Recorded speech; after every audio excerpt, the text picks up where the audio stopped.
ত্রয়োদশ জাতীয় সংসদ নির্বাচনকে ঘিরে বিএনপি থেকে নরসিংদী ২ আসনে মনোনীত বিএনপির স্থায়ী কমিটির সদস্য ড. আব্দুল মঈন খানের পক্ষে ধানের শীষ মার্কায় গণমিছিল ও জনসংযোগ চালিয়েছে ছাত্রদলের নেতাকর্মীরা।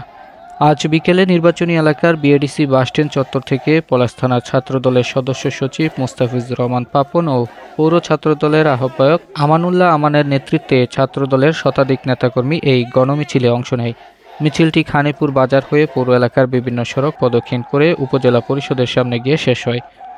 এতে নেতাকর্মীরা ধানের শীষের পক্ষে বিভিন্ন স্লোগান তোলেন।